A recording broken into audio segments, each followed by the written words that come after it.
সিনেপাড়ার মানুষদের কতদিনই বা মনে রাখে ভক্তরা? কোথায় আছেন, কেমন আছেন এক সময়ের জাতীয় চলচ্চিত্র পুরস্কার প্রাপ্ত অভিনেত্রী খালেদা আক্তার কল্পনা? কেই বা জানে তার খবর? একটা সময় যখন তার অভিনয় দক্ষতা দিয়ে হাসিয়েছেন, কাঁদিয়েছেন কোটি দর্শক, সেই মানুষটিই এখন নীরবে নিভৃতে লড়াই করছেন মরণব্যাধি অসুখের সঙ্গে। আমি বাঁচতে চাই না, আমাকে মরতে দিন, আমি মরতে চাই, আমাকে ছেড়ে দিন। ঢালিউডের রূপালী পর্দার সেই চিরচেনা মায়াবী মুখ, আজ যিনি নিজেই অসুস্থতার চাদরে বন্দী। লাইট, ক্যামেরা, অ্যাকশনের সেই ঝকঝকে দুনিয়া থেকে অনেকটাই দূরে আছেন তিনি। অসংখ্য সিনেমার সেই প্রিয় মানুষটি এখন কেবল স্মৃতি আর যন্ত্রণার মধ্যে বন্দী। তার সেই হাসিমাখা মুখটি আজ অসুস্থতায় মলিন, যা তার ভক্ত ও সহকর্মীদের মনে গভীর কষ্টের সৃষ্টি করেছে।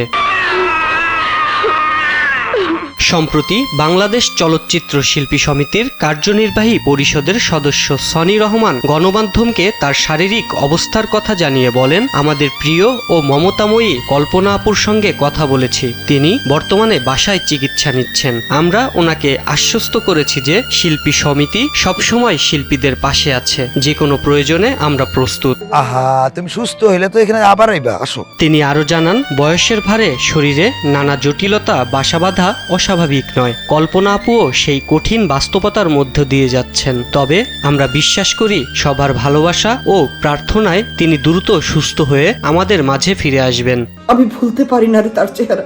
1984 সালে বিএফডিসির নতুন মুখের সন্ধানে কার্যক্রমের মাধ্যমে চলচ্চিত্রে পা রাখেন এই গুণী শিল্পী। মিজানুর রহমানের হনুমানের পাতাল বিজয় দিয়ে শুরু হলেও তার মুক্তিপ্রাপ্ত প্রথম ছবি ছিল মতিন রহমানের রাধাকৃষ্ণ।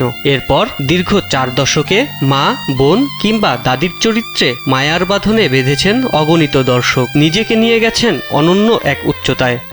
যাবে বাবা, থ্যাংক ইউ বাবা। রূপালী পর্দায় হাজারো প্রতিকূলতা জয় করা এই অভিনেত্রী এখন লড়ছেন একান্ত নিজের সাথে। বয়স হয়তো তার শরীরকে কিছুটা ক্লান্ত করেছে, তবে ভক্তদের হৃদয়ে তার অবদান আজও প্রাণবন্ত। আজ সহকর্মী ও ভক্তদের একটাই প্রার্থনা, সব বাধা পেরিয়ে আবারও সুস্থ হয়ে ফিরে আসুক তাদের প্রিয় কল্পনা, আবারও প্রাণ ফিরে পাক তার প্রতিটি মুহূর্তে। তুমি এখানে এসে চোখের পানি ফেলছো কেন মা? বিনোদন ডেস্ক, কালবেলা। তোমার মন বেশি খারাপ হলে তুমি আমার কাছে চলে আসবে।